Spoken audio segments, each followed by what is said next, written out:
Apocalipse capítulo 21, versículo de número 3, 4 e 5. Olha lá.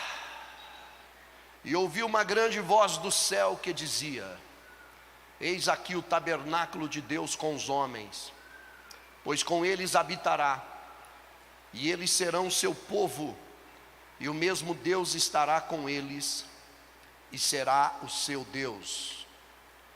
E Deus limpará de seus olhos toda lágrima, e não haverá mais morte, nem pranto, nem clamor, nem dor, porque já as primeiras coisas são passadas.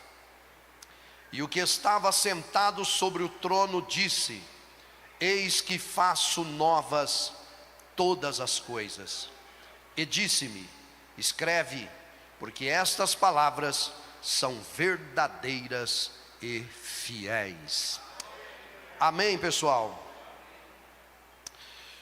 Meus irmãos, todas as vezes que eu leio este capítulo 21, em especial o versículo 3, eu me lembro que a Bíblia, ela vai terminar do mesmo jeito que ela começou.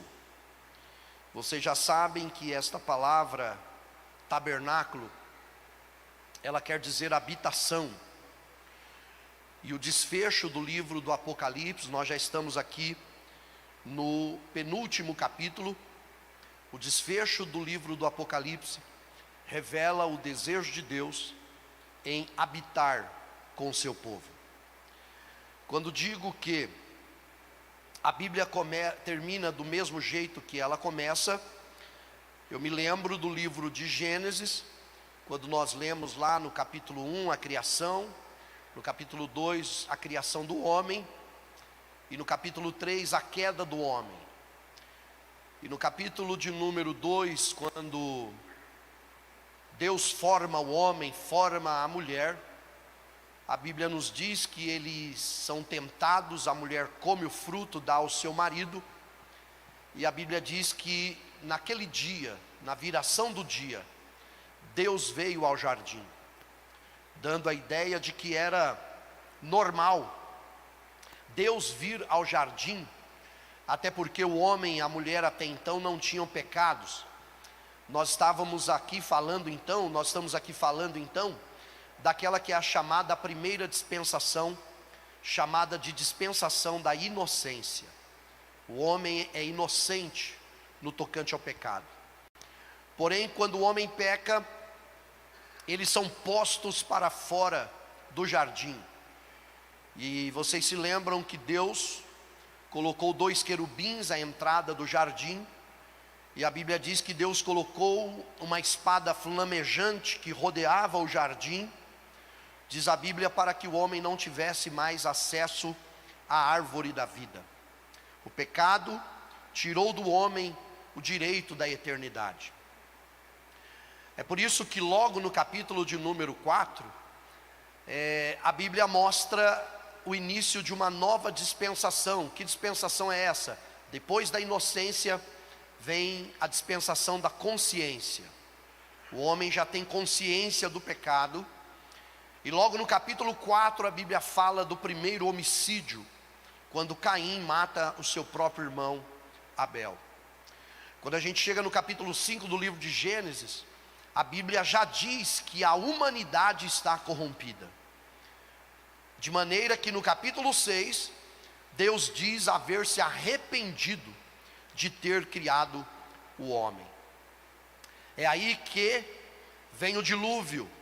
E a Bíblia diz que Deus, pela sua misericórdia, acha graça em Noé, manda ele construir uma arca. E Noé então entra com a sua família, e ele fica dentro daquela arca por aproximadamente 1 ano e 1 mês, quando o dilúvio vem sobre a terra. E depois que eles saem da arca, começa ali uma nova dispensação. Então nós já tivemos a dispensação da inocência, da consciência, e agora vem a dispensação do governo humano. E essa dispensação do governo humano, ela dura até o momento em que o povo decide, no capítulo 11 do livro de Gênesis, fazer a Torre de Babel. Eles estavam tão traumatizados com o dilúvio que eles queriam fazer uma torre. O problema não era a torre, o problema foi quando eles disseram: nós colocaremos o nosso nome em cima desta torre. E a Bíblia diz que Deus desceu e confundiu as suas línguas.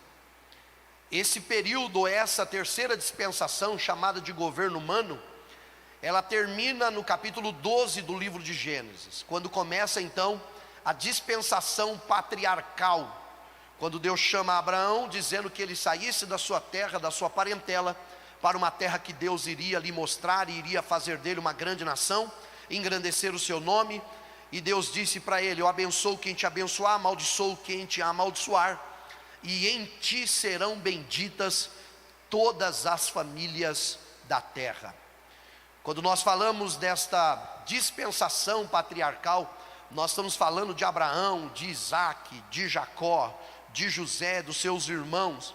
E essa dispensação, ela dura até os dias de Moisés, quando Deus o chama no capítulo de número 3, no capítulo de número 14, ele tira, ou melhor, no capítulo 13 e 14, ele tira o povo de Israel do Egito, depois da escravidão. No capítulo 19 do livro de Êxodo, a Bíblia diz que Deus desce no Monte Sinai e fala com o povo de forma audível. E no capítulo de número 20, Deus estabelece os 10 mandamentos: não terás outros deuses diante de mim, não farás para ti imagem de escultura, não tomarás o nome do Senhor teu Deus em vão, lembra-te do sábado para o santificar, honra teu pai e tua mãe para que te vá bem e se prolongue os seus dias sobre a face da terra. Não matarás, não adulterarás, não furtarás, não dirás falso testemunho, não cobiçarás. Começa ali então uma quinta dispensação, que é a dispensação da lei. E vocês se lembram que na dispensação da lei, a regra é essa: olho por olho, dente por dente. Essa dispensação, ela dura até os dias de Jesus. Ao tempo em que Jesus exerce o seu ministério, termina a dispensação da lei, para começar uma nova dispensação. Então nós já passamos pela dispensação da inocência, consciência, governo humano, patriarcal, lei. E nos dias de Jesus acontece uma mudança. Essa mudança, a maioria dos estudiosos acreditam que ela acontece no capítulo 7 do Evangelho de Marcos, a partir do versículo de número 24, Marcos 7, 24, com certeza vai aparecer ali, é um texto conhecido, mas vale a pena nós lermos. Levantando-se dali, foi para os territórios de Tiro e Sidom, e entrando numa casa, queria que ninguém o soubesse, mas não pôde esconder-se, porque uma mulher, cuja filha tinha um espírito imundo, ouvindo falar dele, foi e lançou-se aos seus pés.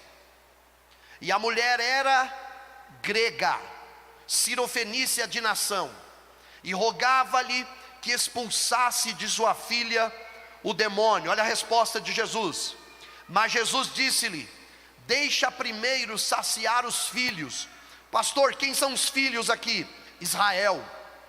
Jesus olha para ele e diz assim: ó, eu não vim para você, eu vim para Israel. Então eu não posso deixar de atender Israel para atender você que é grega, cirofenícia. E a Bíblia diz que Jesus olha para ela e diz assim: e não é bom tomar o pão dos filhos e entregar para os cachorrinhos. Mas aí a Bíblia diz que a mulher deu uma resposta para Jesus no versículo 28. Ela porém respondeu: sim, Senhor, mas os cachorrinhos comem das migalhas que caem da mesa dos seus senhores. E a resposta de Jesus para ela foi essa. Então ele disse: por esta palavra vai, o demônio já saiu da tua filha. Ou seja, Jesus, isso aqui, irmãos, remete nós para o Evangelho de João, capítulo 1, versículo 1, quando a Bíblia diz que no princípio era o verbo, e o verbo era Deus, e o verbo estava com Deus, e o verbo se fez carne, ele estava no princípio com Deus. Põe o versículo de número 10, versículo de número 10. Estava no mundo e o mundo foi feito por ele e o mundo não o conheceu.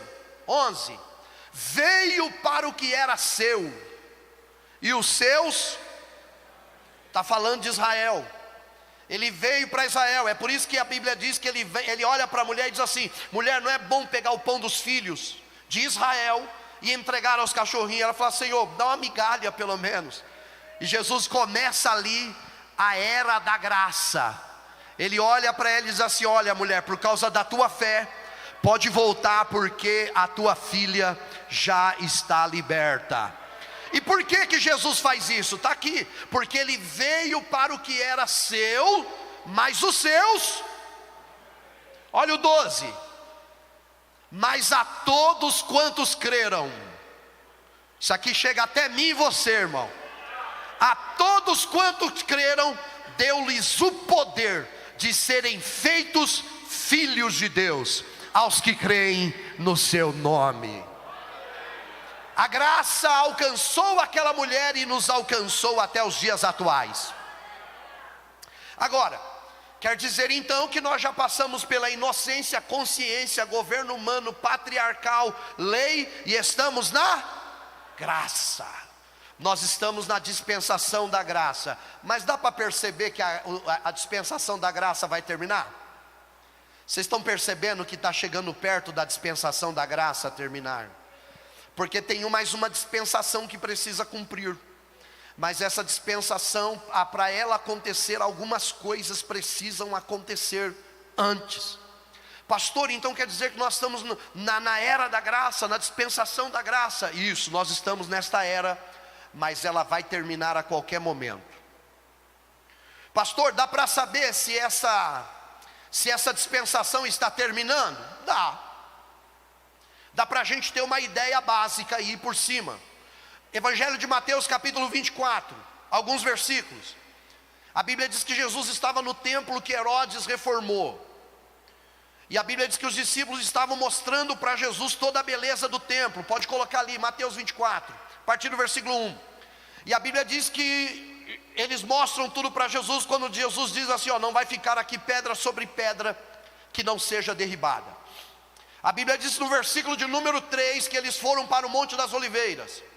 E quando chegaram no Monte das Oliveiras, perguntaram para Jesus em particular: que sinais se darão da tua vinda e do fim do mundo? E Jesus começou a falar algumas coisas que iam acontecer. Versículo 4, primeiro: acautelai-vos, que ninguém vos engane. Por que, Senhor? 5, porque muitos virão em meu nome dizendo: eu sou o Cristo, e enganarão a muitos. Qual é o cenário que aponta para o fim? Cenário de falsos cristos. Nós estamos vivendo esse cenário? Está cheio de falsos cristos. Por exemplo, no Brasil tem o Henrique Cristo. Mas se você pesquisar, você vê que na Colômbia tem, na Austrália tem, nos Estados Unidos tem. E o impressionante não são os falsos cristos, é a quantidade de pessoas que seguem eles cegamente. Então é um cenário de falsos cristos. Versículo 6, Jesus avisa: e ouvireis de guerras, rumores de guerras. Olhai, não vos assusteis, porque é necessário que tudo isto aconteça. Mas já é o fim? Ainda não é o fim. Não é, mas ele avisa que o cenário preparativo para o fim será um cenário de guerras. O mundo já passou por 2 grandes guerras mundiais. Nós estamos vivendo, segundo alguns estudiosos aí, o cenário mais crítico da história no tocante a depois da guerra mundial. Então nós estamos vivendo um tempo de crise, por exemplo, com a guerra entre Rússia e Ucrânia. E esta guerra, ela está, vocês se lembram que ela já dura 3 anos, e todo mundo tinha certeza que ela não ia começar. Estavam dizendo o seguinte: Putin está blefando, ele não vai invadir a Ucrânia. Ele invadiu a Ucrânia. Quando ele invadiu a Ucrânia, alguém falou assim: vai ser uma guerra rápida, em poucos meses a guerra acaba. 3 anos de guerra. Hoje o secretário dos Estados Unidos, Mark Huber, ele deu uma entrevista dizendo que a guerra está longe do fim, porque as exigências da Rússia não poderão ser atendidas. Nós estamos falando dos 2 maiores distribuidores de grãos do mundo. E toda a economia do mundo já está sendo afetada por causa da alimentação que está subindo muito, e muitos desses motivos é por causa desta guerra, porque há lugares em que as embarcações não podem mais atravessar, porque a Rússia bloqueou. Nós estamos vivendo um momento de tensão, a guerra comercial entre os Estados Unidos e a China. Nós estamos vivendo um momento tenso vocês viram que ontem a Índia atacou o Paquistão, e hoje de manhã o Paquistão atacou a Índia. E a Índia está preparando a população, dizendo que não vai ser apenas uma guerra comum, eles vão atacar o Paquistão com força. Nós estamos olhando para o cenário do mundo e estamos vendo a Coreia do Norte ameaçando a Coreia do Sul. A China está ameaçando invadir Taiwan. Nós estamos olhando para Israel, e o cenário em Israel também não é animador. Eles foram atacados essa semana, um aeroporto em Israel, o principal aeroporto de Israel, foi atacado pelos Houthis. E Israel já está atacando os Houthis no Iêmen, e está ameaçando a qualquer momento atacar o Irã. A gente tem que prestar muita atenção quando a gente fala de Israel e Irã, porque isso nos remete para Ezequiel 38 e 39, a guerra de Gog na terra de Magog. Uma guerra que acontece no final dos tempos, e essa guerra tem tudo para ser o surgimento ou a oportunidade da manifestação do anticristo. Então, se esse cenário todo está acontecendo, é porque pode ser um sinal de que a vinda de Jesus está muito perto de acontecer. O cenário é um cenário de guerra, e Jesus avisa, mas é necessário que tudo isso aconteça. No versículo 7 ele avisa: porquanto se levantará nação contra nação. Versículo 7, reino contra reino, e haverá fome, pestes e terremotos em vários lugares. Então perceba que é um cenário que Jesus aponta sobre o fim. Se você ler o capítulo 24 de Mateus, você vai ver que há momentos que Jesus fala sobre o fim, e há momentos que Jesus fala sobre a destruição de Jerusalém. É necessário separar isso. Esses versículos que eu estou mostrando para vocês, Jesus está falando sobre o fim, e não sobre a destruição de Jerusalém. E ele avisa que haverá um levante de nação contra nação, e reino contra reino. Isso aqui tem um diferencial, pessoal. Quando a gente fala de nação contra nação é uma coisa, quando a gente fala de reino contra reino é outra coisa. Nação contra nação fala de nações em guerra. Reino contra reino fala de algo espiritual que pode acontecer no próprio reino de Deus. Por exemplo, uma guerra entre pastores, uma guerra entre ministérios. Você já percebeu como a rede social está? Como você percebe pastores atacando outros pastores, ministérios atacando outros ministérios. Esses dias nós inauguramos uma igreja numa cidade, e a notícia que correu na cidade era de que se alguém fosse nos visitar lá, eles seriam disciplinados por 3 meses. Olha lá, nós vivemos um cenário crítico. Por que nós estamos vivendo esse cenário crítico? Porque eles estão olhando e estão abrindo mão do reino de Deus pelo reino dos homens. E aí eles brigam, tudo é disputa, tudo é uma guerra. E é uma guerra, eu até estava conversando agora com o pastor André Ribeiro. Tem hora que parece que o diabo fica de braço cruzado, olhando e dizendo: eu quero só ver o que vai acontecer, não preciso colocar muito a minha mão, porque parece que sozinho eles se arrebentam. Sinal de que a vinda de Jesus está perto de acontecer. A Bíblia diz que haverá fome, pestes e terremotos em vários lugares. E olha o versículo de número 8 que ele diz: mas todas estas coisas são o quê? Romanos capítulo 8, coloca aí, versículo 22 e 23, Paulo fala sobre isso. Porque sabemos que toda a criação geme e está com dores de parto até agora. Versículo 23, e não só ela, mas nós mesmos que temos a primícias do Espírito, também gememos em nós mesmos, esperando a adoção, a saber, a redenção do nosso corpo. Percebam que no versículo 8 de Mateus 24, Jesus diz que tudo isso que nós veremos acontecer é o princípio de dores. Paulo avisa que a criação está gemendo e está com dores de parto até agora. Ele está usando a figura da mulher grávida. O mesmo que Paulo está falando é a mesma referência que Jesus está usando. de que quanto mais perto estiver a mulher de dar à luz, mais ela vai sentir contrações, e estas contrações, elas serão mais constantes e mais fortes. É isso que nós estamos vendo. Você olha para a terra, parece que a terra está colapsando, irmão. Você olha para o clima, parece que há um colapso. Você olha para as nações, você percebe que há um colapso. Você olha para a natureza, você percebe que tudo está entrando em colapso. E para aquele que está no mundo, eles olham e dizem assim: eu não sei o que está acontecendo.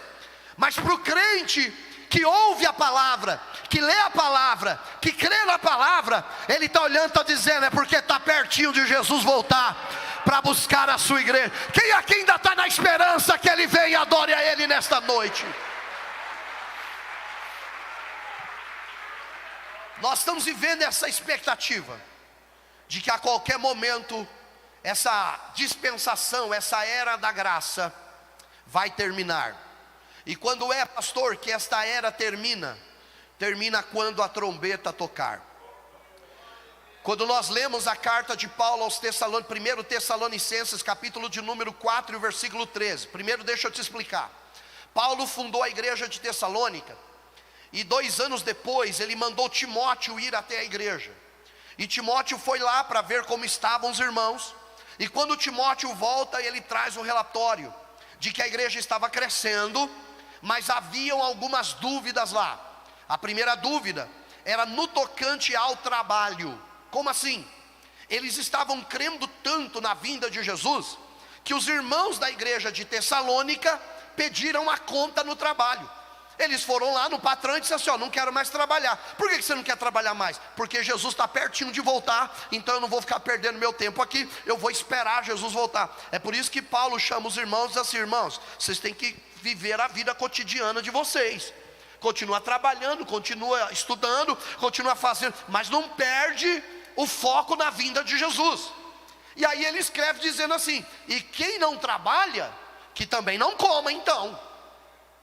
E outra dúvida que Timóteo traz era quando algum irmão na igreja morria. Quando algum irmão na igreja morria, aqueles que ficavam vivos olhavam para aquele irmão e diziam um para o outro: infelizmente ele morreu e ele não vai participar da vinda de Jesus.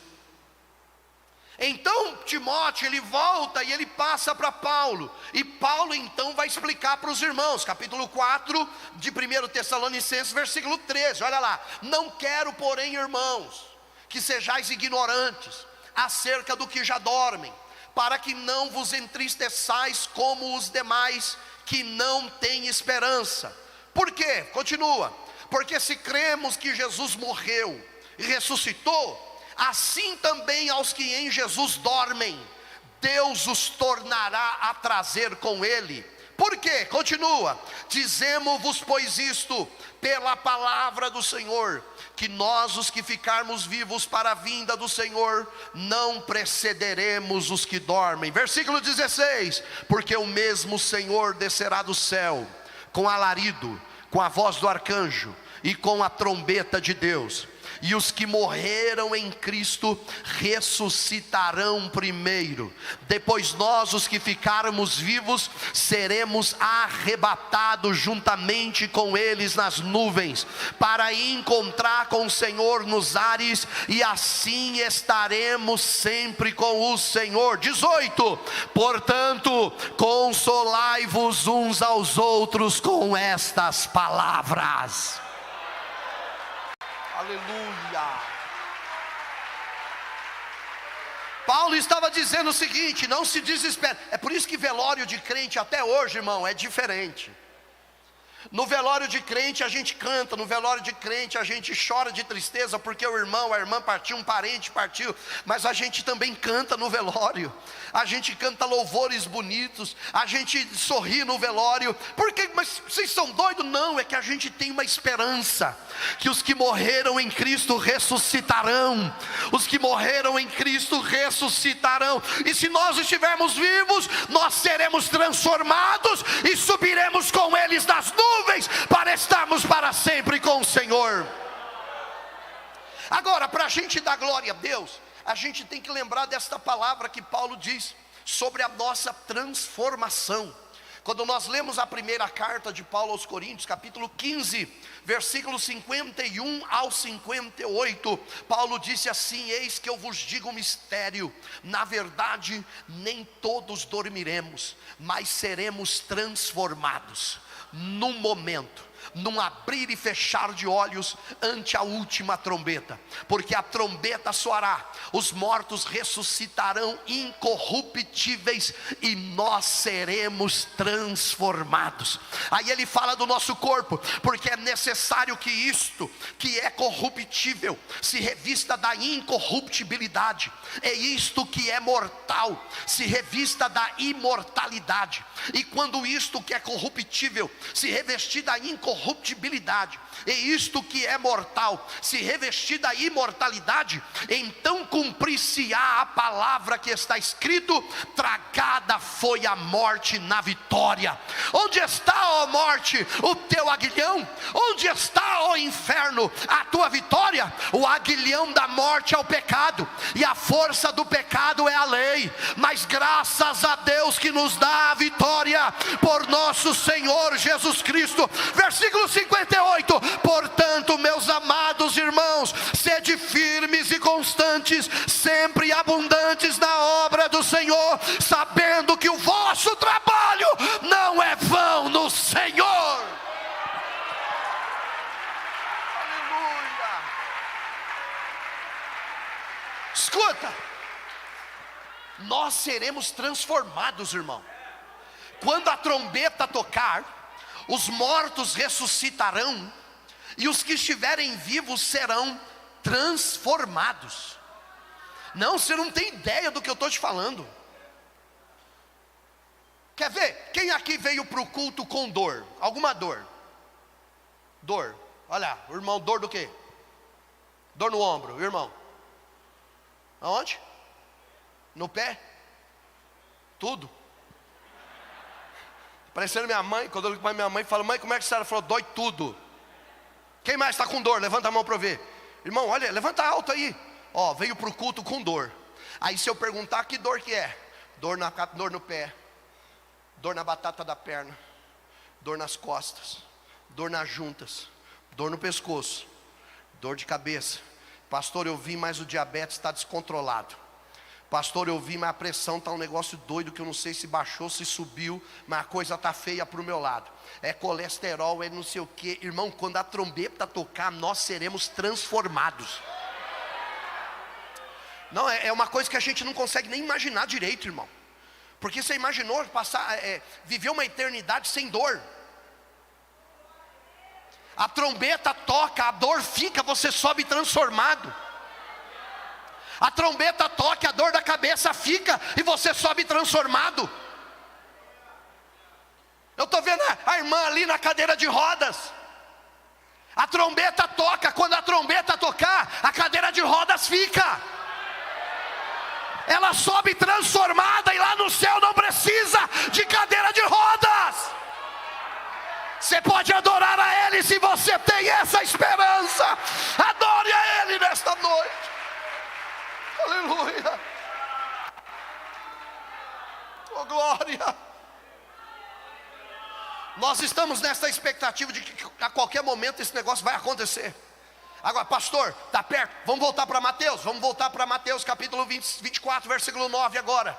Versículo 9, vamos ver se está perto de acontecer. Então vos hão de entregar para seres atormentados, matar-vos-ão, e sereis odiados por todas as gentes, por causa do meu nome. Espera aí, pastor. Quando estiver perto da vinda de Jesus, o que vai ter então? Perseguição.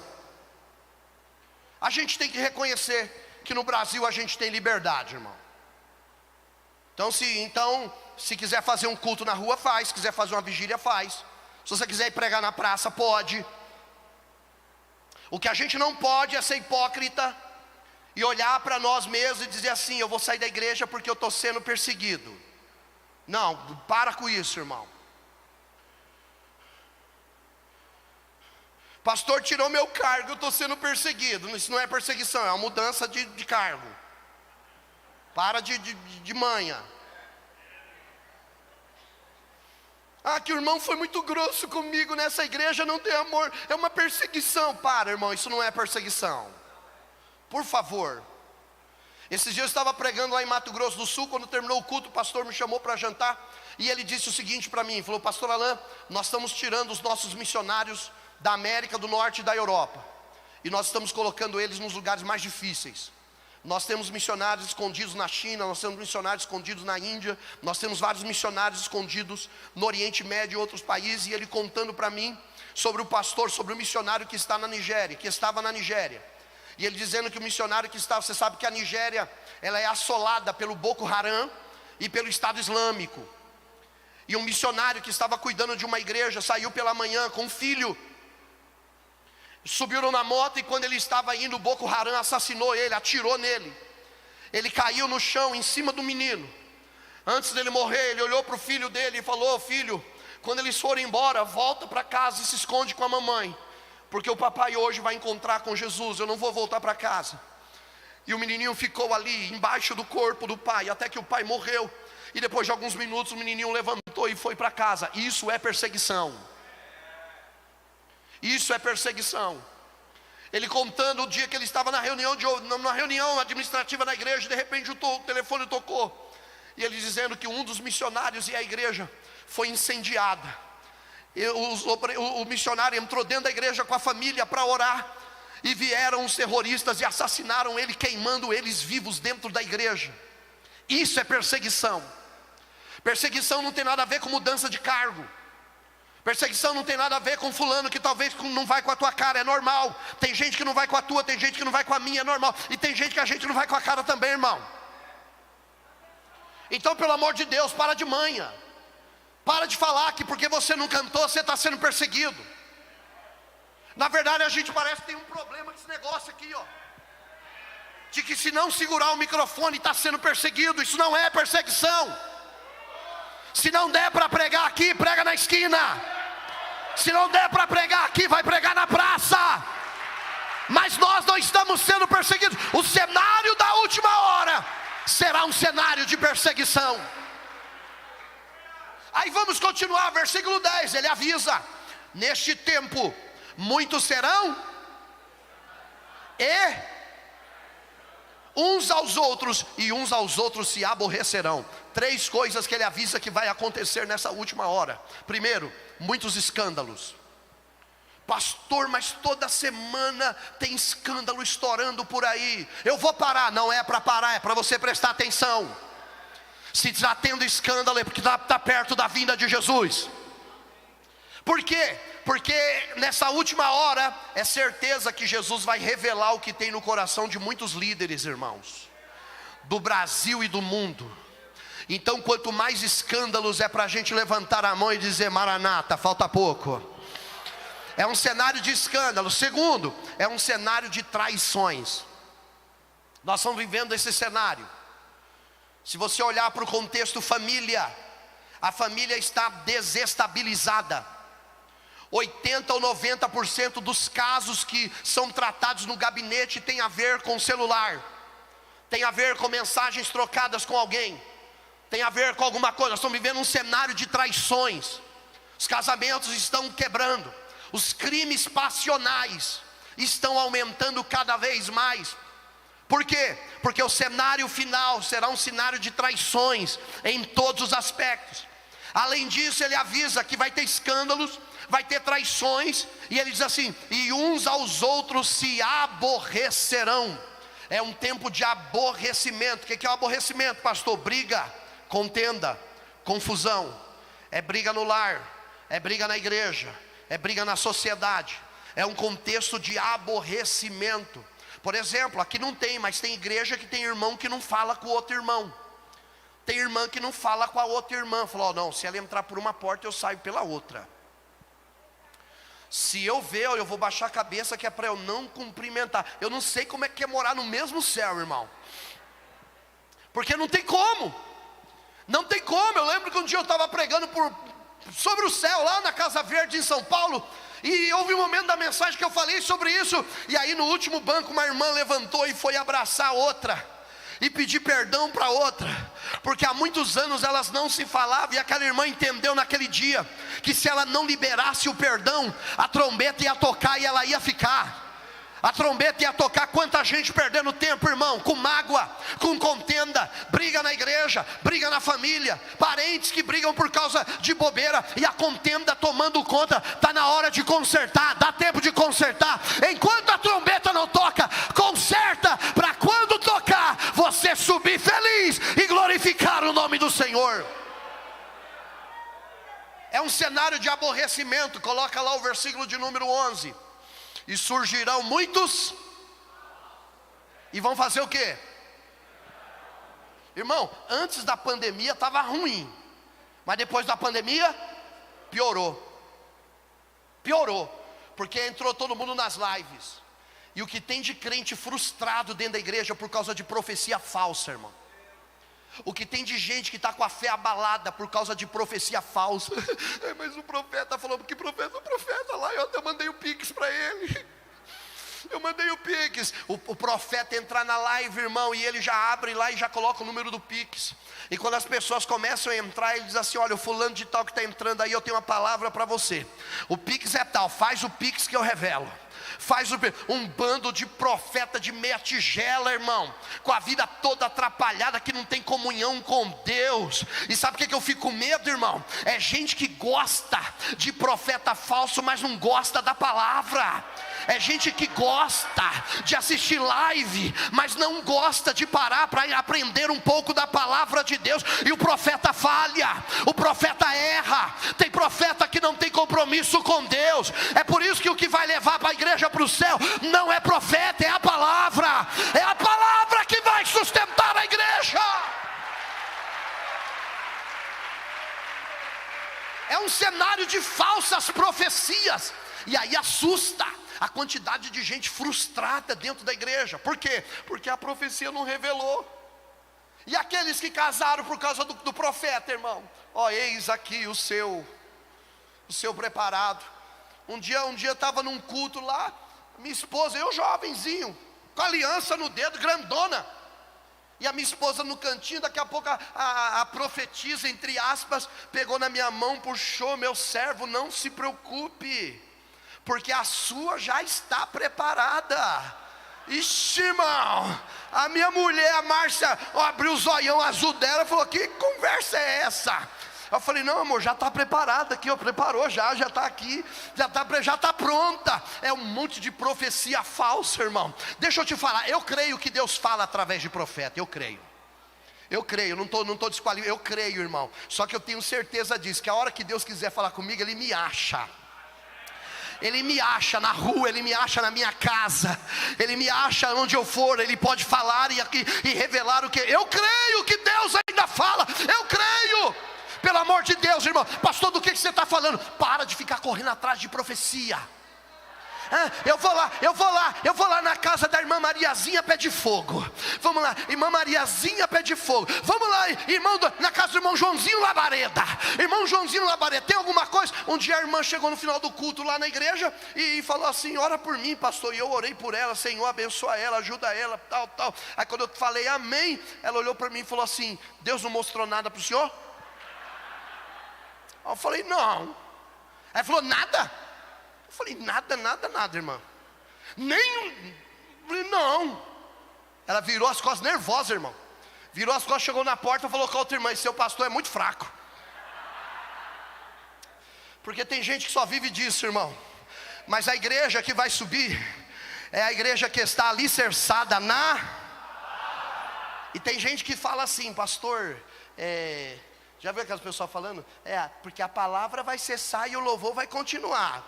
Para com essas conversas, irmão. Para não, a palavra não acaba nunca, a palavra é eterna. Tá na Bíblia, tá? Coloca aí, ó, Salmo 119, o versículo 89. Vamos ver se é verdade. Salmo 119, versículo 89. Salmo 119. Vamos ler todo mundo junto? Vai, 1, 2, 3 e já!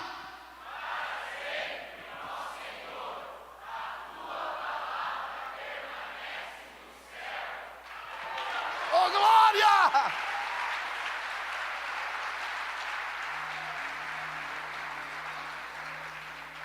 Vamos lá, Mateus 24, 12 agora.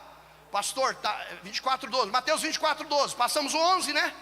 O 11, agora vamos para o 12, olha lá, outro sinal de que está perto da época da graça terminar. E por se multiplicar a iniquidade, o amor de muitos esfriará. Pastor, dá para saber se a era da graça está terminando? Dá, o aumento da iniquidade, irmão. O que é iniquidade? Pecado proposital. A pessoa peca, sabe que está pecando, e sabe o que ela fala? A minha consciência não me acusa. Eu tenho uma amante, mas a minha consciência não me acusa. Eu te amo. Que isso? Eu estou fazendo uns negócios errados aí, mas eu não sinto nada. É porque você está já com a tua mente cauterizada.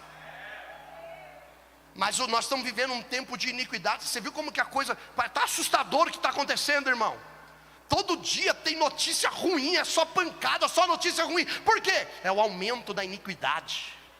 É a iniquidade que está avolumando. Esses dias eu estava vendo a notícia lá, a menininha de 11 anos lá no Espírito Santo. Ela começou a namorar com um menino de 14 anos. E aí ela voltou para casa e contou, falou: mamãe, estou namorando. A mãe olhou para ela e falou assim: você não tem idade para isso, volta lá e acaba com isso. No outro dia ela chegou no menino e falou: minha mãe não quer que eu namore. O menino olhou para ela e falou assim: o que você acha da gente matar a sua mãe? A menina concordou na hora. Voltaram para casa. A mãe chegou em casa depois do trabalho. Quando a mãe chegou em casa depois do trabalho, a menina estava sentada na cama. Ela entrou dentro do quarto. Quando ela entrou dentro do quarto, o namorado saiu de trás da porta e deu uma paulada na mãe. Os dois desceram e esfaquearam a mãe. Ela conseguiu se arrastar até o banheiro, trancou no banheiro, mas morreu no banheiro com hemorragia. O delegado dando a entrevista chorando, irmãos, e dizendo: irmãos, vocês não têm noção, eu estou falando de uma menina de 11 anos, que tem corpo de 11 anos, que tem voz de menina de 11 anos, mas que já é uma assassina, matou a própria mãe, e não tem nenhum tipo de remorso sobre isso. Esses dias atrás vocês devem ter ouvido na Paraíba, uma mãe matou o filho, um garotinho de 4 anos de idade, de madrugada, irmão. Os vizinhos escutando a criança dizendo: para mamãe, não faz isso mamãe. Mamãe, eu te amo mamãe. Mamãe, eu vou morrer mamãe. Para com isso. Quando a criança fez silêncio, os vizinhos chamaram a polícia. A polícia entrou na casa. A mãe estava sentada numa cadeira com a cabeça da criança no colo, irmão. Assassinou e decapitou a criança sem nenhum tipo de consciência. O que nós estamos vendo esses dias? É o aumento da iniquidade. Ainda bem que Jesus avisou: por se multiplicar a iniquidade, o amor de muitos. Ainda bem que ele falou que é de muitos, mas não é de todos. O amor de muitos esfriará. Quer dizer o que? Vai sobrar alguém. Quando ele diz que o amor de muitos esfriará, ele está dizendo: muita gente vai cometer atrocidades, mas vai sobrar alguém. Muita gente vai se alinhar com o pecado, mas vai sobrar alguém. Muita gente não vai querer compromisso comigo, mas vai sobrar alguém. Muita gente não vai querer ouvir a verdade, mas vai sobrar alguém. Será que sobrou alguém aqui na Somos Um que ainda ama a vinda de Jesus?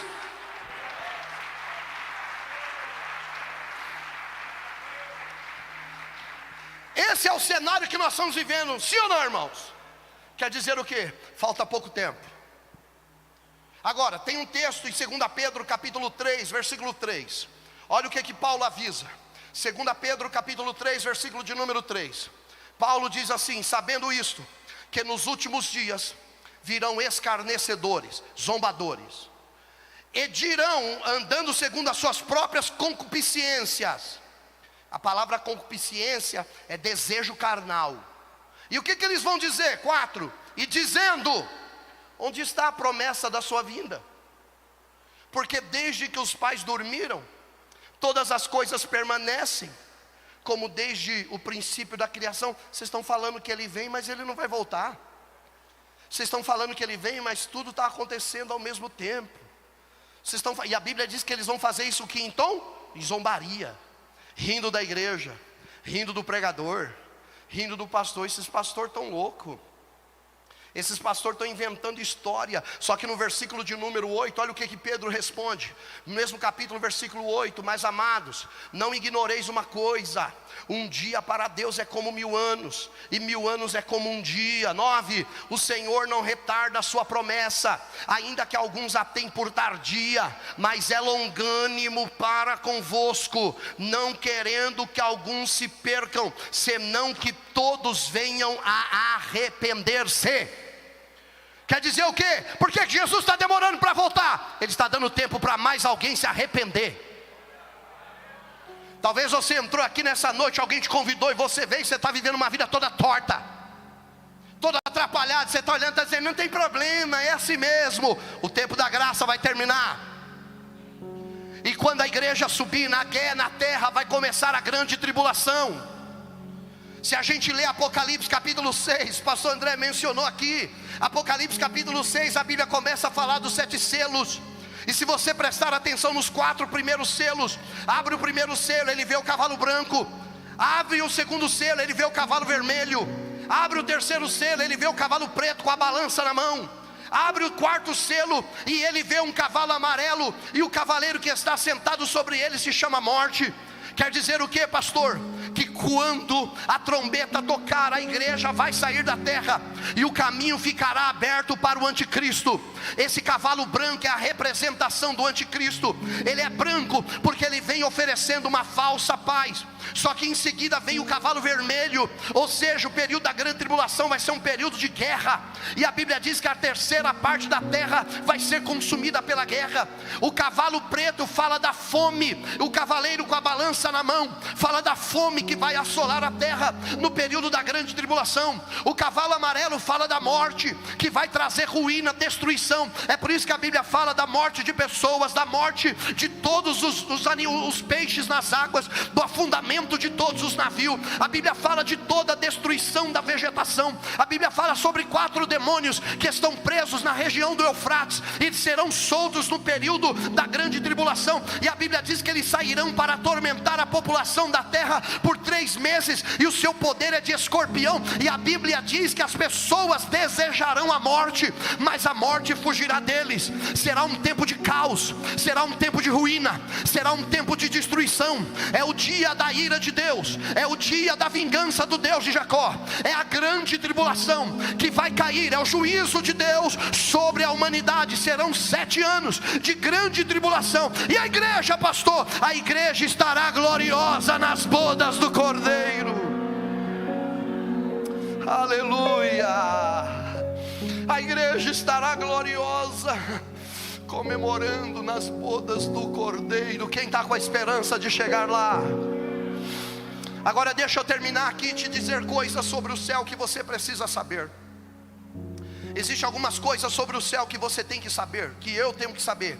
A primeira coisa que a gente tem que saber sobre o céu é que céu é lugar de surpresa. Como assim, pastor?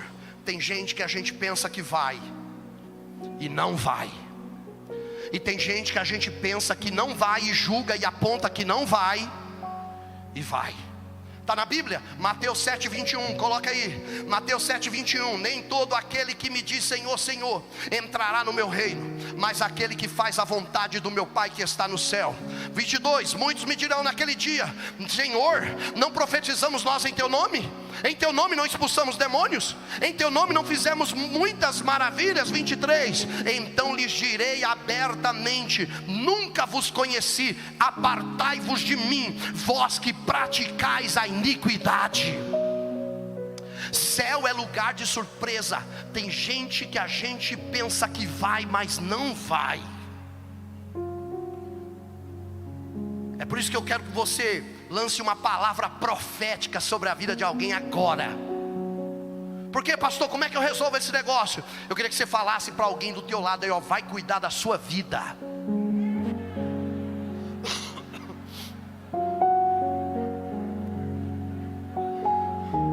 Porque tem gente que só vive cuidando da vida dos outros, irmão. Você sabia que tem gente que fica escolhendo quem vai para o céu e quem não vai? Fulano não vai. Esse irmão aí, pelo jeito, está fora do céu. Esse aí já era. Você não é porteiro do céu. Anda na presença de Deus. Consagra a tua vida, que você vai chegar lá. Mas tem que cuidar da sua vida em vez de ficar cuidando da vida dos outros. Segunda verdade sobre o céu que a gente tem que saber, 1 João capítulo 3 versículo 2. Amados, agora somos filhos de Deus, e ainda não é manifestado o que havemos de ser, mas sabemos que quando Ele se manifestar, seremos semelhantes a Ele, porque assim como é, o veremos. Qual é a segunda verdade, pastor? No céu nós vamos ver Jesus como Ele é. Essa é a nossa esperança, ver Jesus como Ele é, aleluia, aleluia. E a boa notícia é essa: o Jesus que nós vamos ver não é o Jesus da Bahia da Guanabara do Rio de Janeiro. O Jesus que nós vamos ver não é o Jesus do crucifixo. O Jesus que nós vamos ver não é o Jesus do quadro pintado. O Jesus que nós vamos ver não é o Jesus da tela de cinema do Martin Scorsese. O Jesus que nós vamos ver não é o Jesus do Mel Gibson, que vai vir esse ano, está lançando esse ano a Paixão de Cristo 2. Quem assistiu a Paixão de Cristo foi no cinema e voltou chorando. Voltou, meu Cristo, meu Jesus. Não é esse Jesus que nós vamos ver. O Jesus que nós vamos ver é o Jesus que João viu na ilha de Patmos. O coral cantou aqui, João viu, e eu também espero ver. A Bíblia diz que João olhou e disse assim: eu, João, estava preso na ilha chamada Patmos, por amor ao Senhor e à palavra de Deus, e eu fui arrebatado no dia do Senhor, e ouvi uma voz de trombeta que falava comigo, e virei-me para ver quem era, e vi 7 castiçais de ouro, e no meio dos 7 castiçais um semelhante ao Filho do Homem. O seu cabelo era branco como a lã, o seu rosto brilhava como o sol na força do meio-dia. Ele estava vestido de uma roupa branca e comprida, ele estava cingido de um cinturão de ouro, os seus pés eram como latão reluzente, como se tivesse sido refinado na fornalha, e a sua voz era como a voz de muitas águas. E eu, quando ouvi, caí como morto aos seus pés, mas ele colocou a sua mão direita sobre mim e me disse: João, não temas, eu sou o primeiro e o último, o alfa e o ômega, o princípio e o fim, aquele que foi morto, mas estou vivo para sempre, e tenho a chave da morte e do inferno.